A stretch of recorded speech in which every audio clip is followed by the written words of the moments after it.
Hello, everyone. Today we're here and we've got Mom Beehag-Fisher. First things first, where's your name from?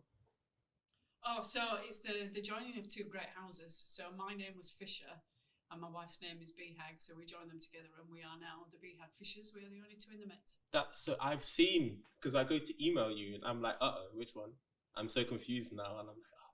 Yeah, we do get each other's emails, which is further complicated because we're both superintendents. Yeah, see, yep. And I noticed that too. I was so confused. I was like, oh gosh. So what I might start doing is just send it to you both.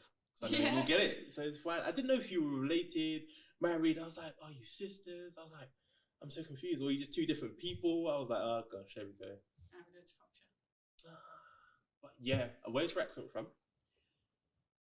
So originally I'm from Batley in West Yorkshire, which is kind of in between Leeds and Wakefield. But I moved to London some 30 years ago and just haven't lost it. Is London better? I've lived most of my life in London and the home counties, and it's very different. Is it faster paced? Is that much? But that's why I liked it. I came to university in London and just never went back. What did you study? I studied social policy at the University of London Goldsmiths College. Okay. But I always knew I was going to join the police, regardless of whatever happened. I was going to join the police. That's actually cool. What I wanted to say, you always knew that. At what age did you decide I'm being a police officer? Right, so I grew up on a diet of The Bill, yes, Juliet Bravo, and Cagney and Lacey, and all that sort of thing. And I just loved it.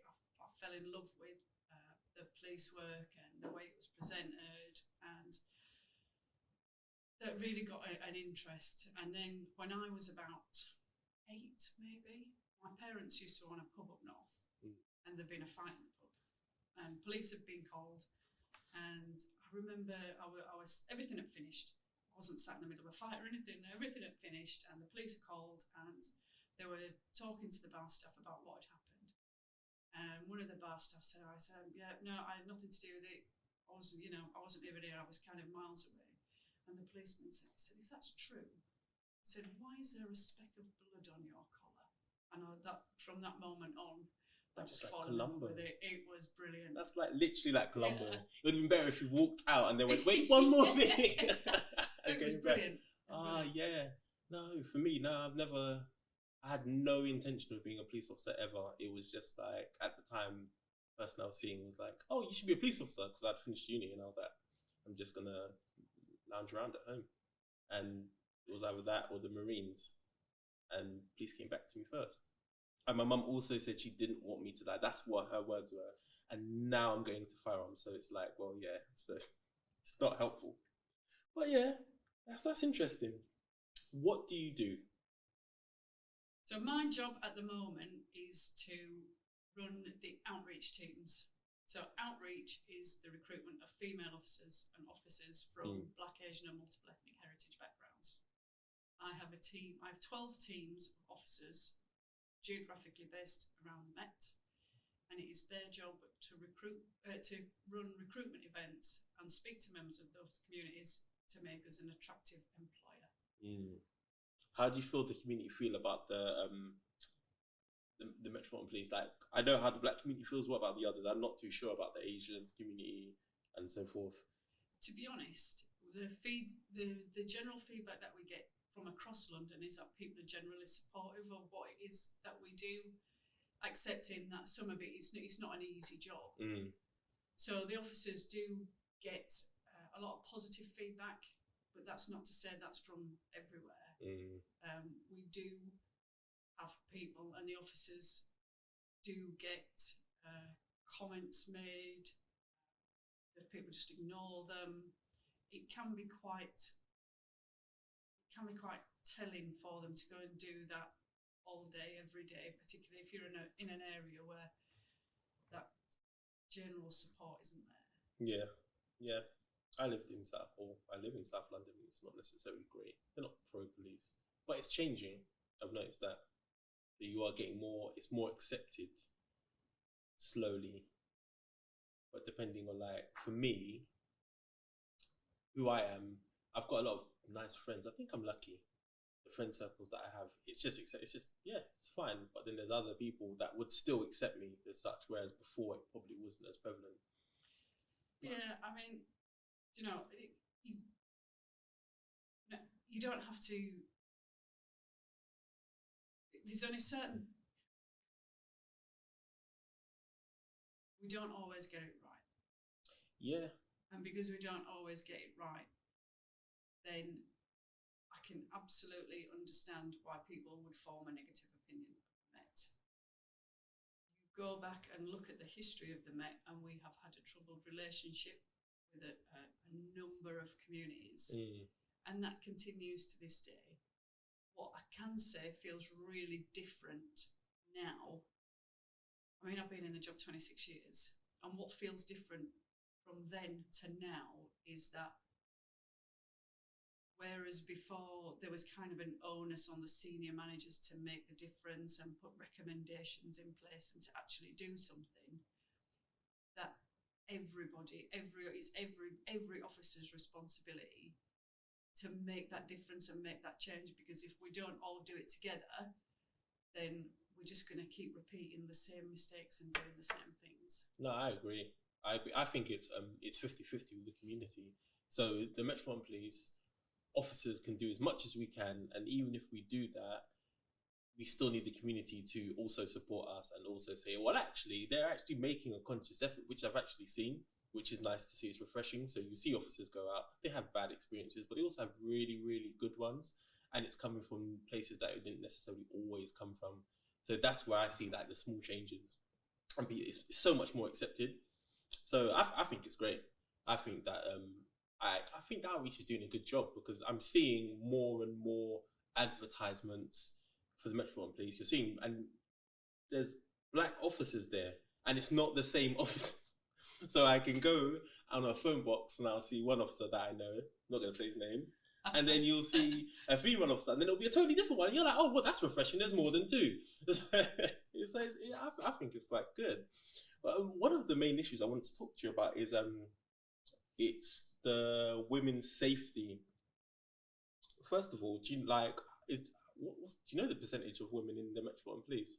So roughly, round about 29%.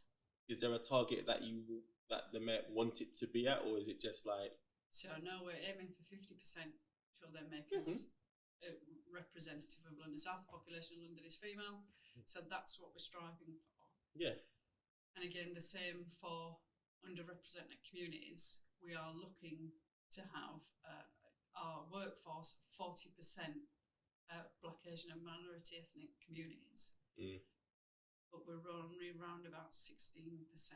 So we've got a long journey to go on to make sure that we are representative and reflective of London. Is that including Met staff, or is it just officers they're trying to get? So as a whole, yeah.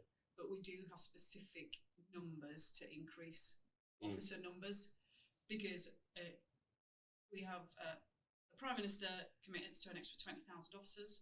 Yeah. That works out around about 6,000 new officers in the Met. So this is kind of a once-in-a-generation chance to literally change the face of the Met. Yeah, I've been saying this to people all the time.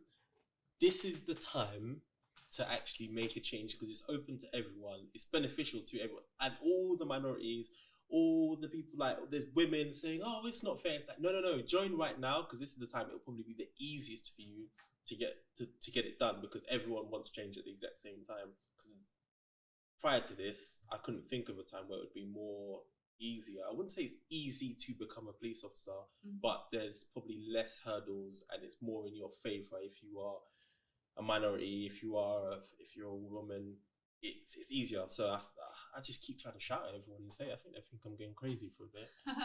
So the thing is the outreach teams in particular, the numbers, although they exist and they are set down by the mayor and the commissioner, I think the numbers are a bit of a red herring. It's right that we've got a performance target, if you like, and we've got numbers that we need to be achieving. But it's absolutely not about numbers for the sake of numbers. It's about making people safer. Yeah. Because if we've got communities who are victims of crime who don't come to us, or communities are not telling us about those who are committing most harm, then, there's a whole swathe of people that we're not protecting as we should be doing. Yeah, I agree.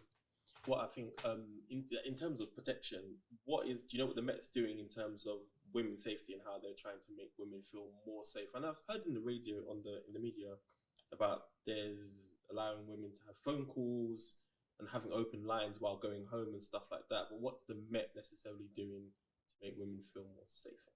So the Met have got quite extensive plans in place. We've got the Rebuilding Trust Team, which was brought together after the murder of Sarah Everard to look specifically at some of those issues.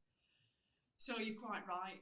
There's an app that's being developed which will allow women to report where there are areas that they don't feel safe. And that will be then a joint effort if it's street lighting, if it's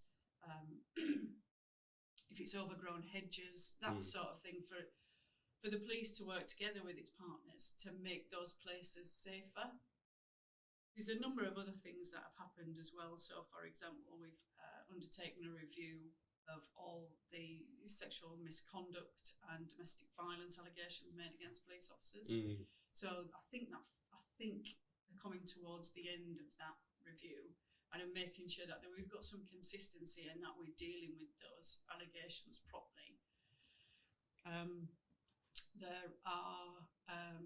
There's been an initiative, and I want to call it Street Safe, but I'm not quite sure if it is. I think is it on the internet?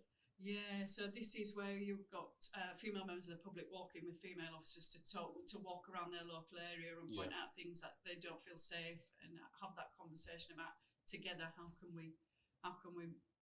make London feel safer for everybody. Yeah, that makes sense.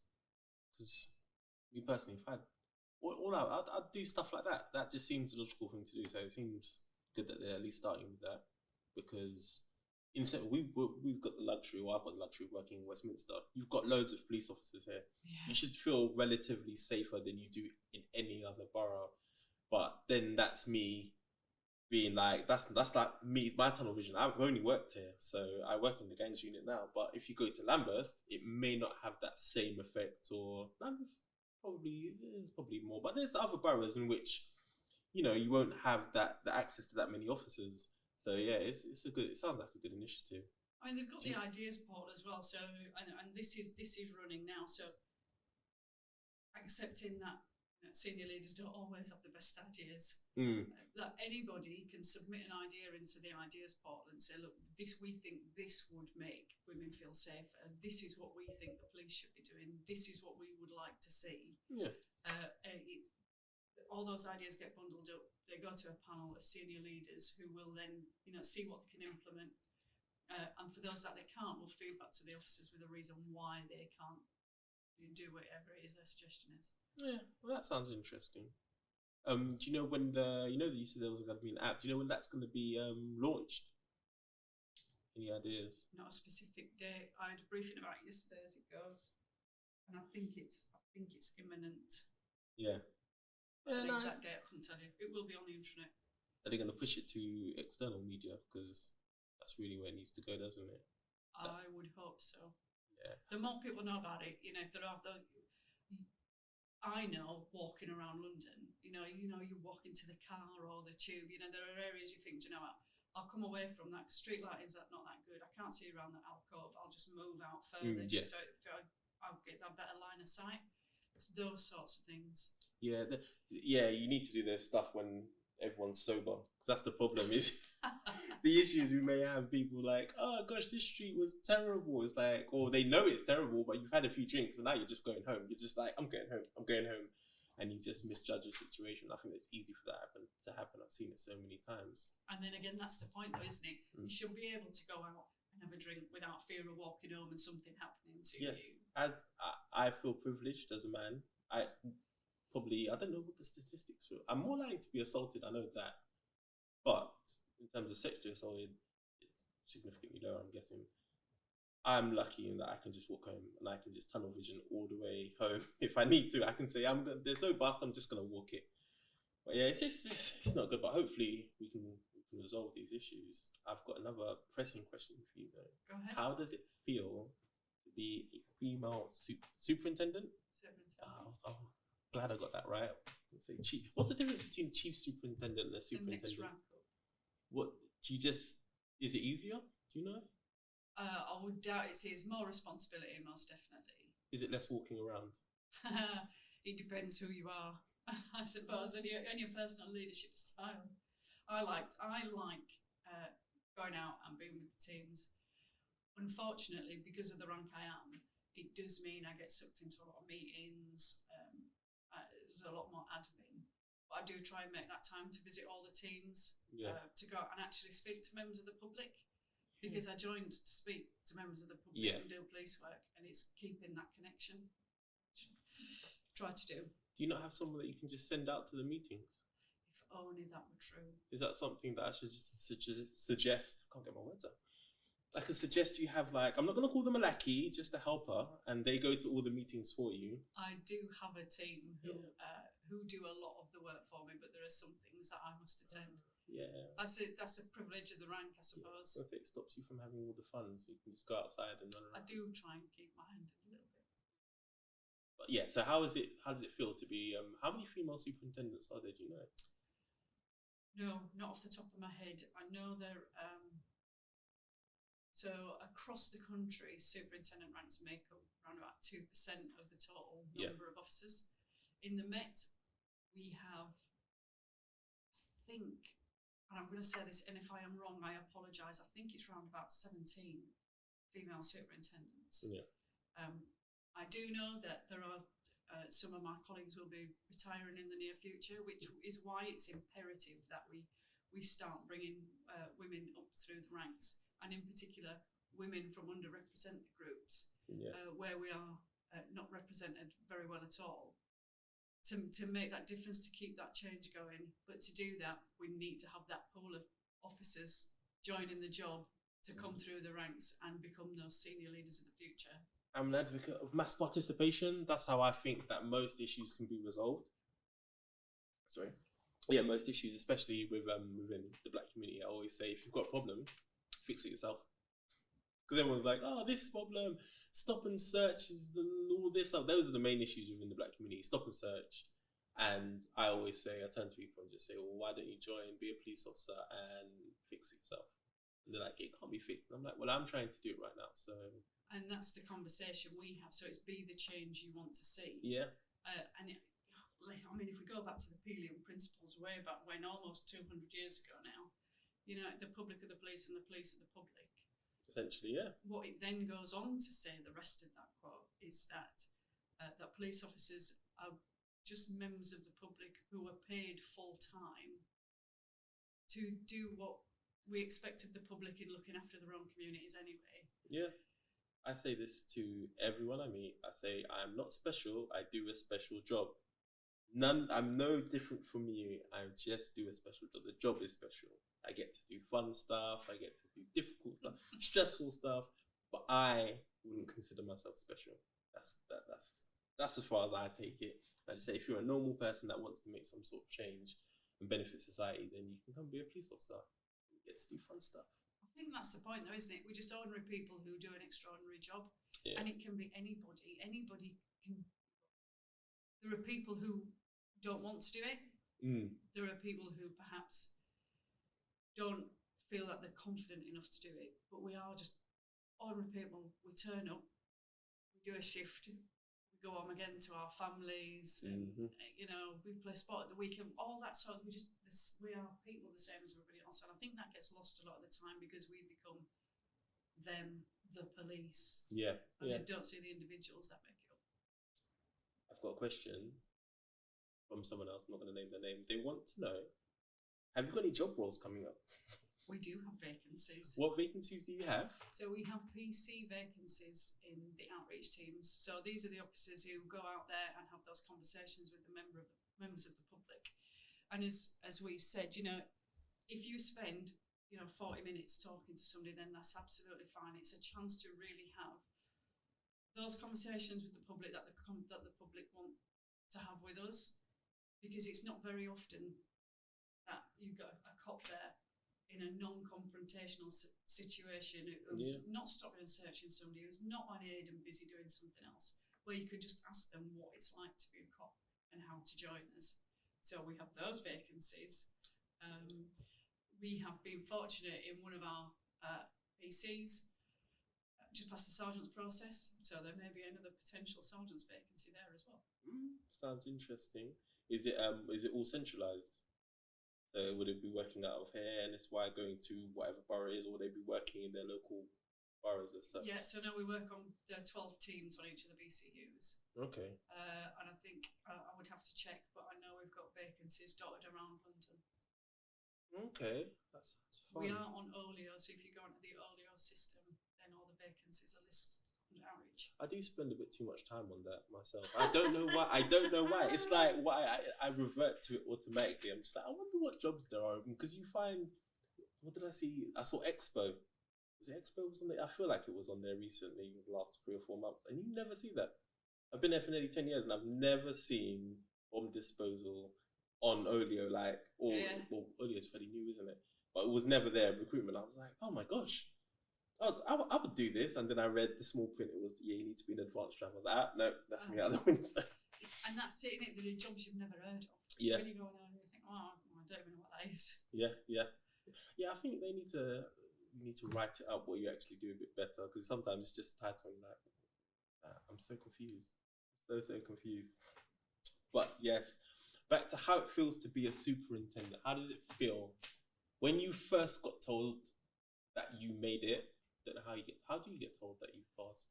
So usually it's by email. Okay. But on this particular occasion, to the time I was promoted to superintendent, I was sat with AC Helen Ball, because I was her staff officer at the time, and she opened an email with all the results on and told me when she opened it. Okay. Did you get to choose where you were going, or you were just sent to? So you asked for your preferences, the same as any promotion process. I was posted into crime prevention, inclusion, and engagement. I had kind of a delayed start date for just making sure that there was a handover in the office, and then this job was advertised. So I applied for and was interviewed for the role. Who interviewed you? You have to say a name. Was it just 2 ranks above or 1 rank? It was HR. Oh, HR. Is that normal? So just to make sure I had the eligibility criteria, and then it was a case of a discussion with Catherine Roper, who was the commander at the time. Yeah. And it was a decision between Catherine Roper and AC Paul. Okay, sweet.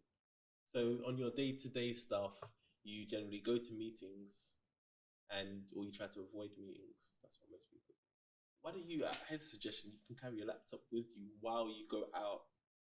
I always have my laptop with me. Yeah. And now you can do both. It's double whammy.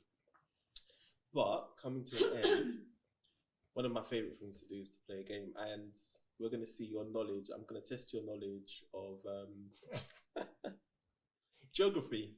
Oh, go on then. See, there you go. Everyone always, you're not the first person to do this. I say I want to test your knowledge, and then all the confidence comes out. You lean back in your chair. You're like, definition of robbery. No, can't do that. I mean gang, so I only know gang stuff now, so I can tell you robbery. We can do geography, and I always go to, it's cheating because I always use Africa, because it's got the most countries in it. I feel like it has. Do Europe. No, Africa's more fun for me. And we're going to go from there, and we can test your knowledge on that. Oh dear.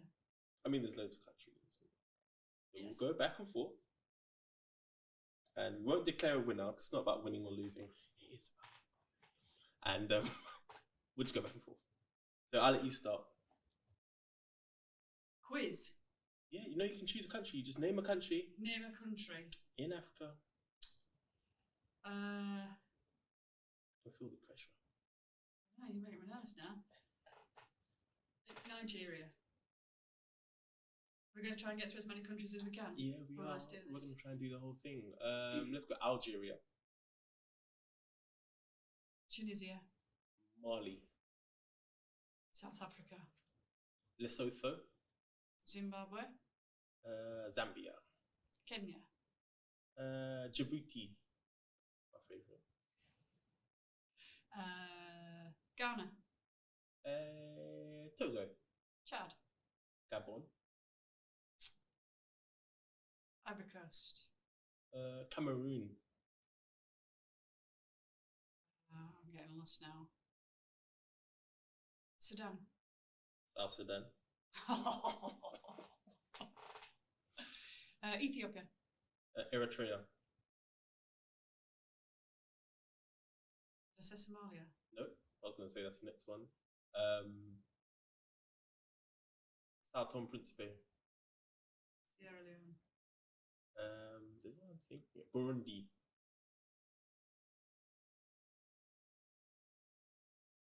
There's one really in the news right now. I don't want to tell you it, but I'm running out of countries now. you could do the movies. This one's Hotel.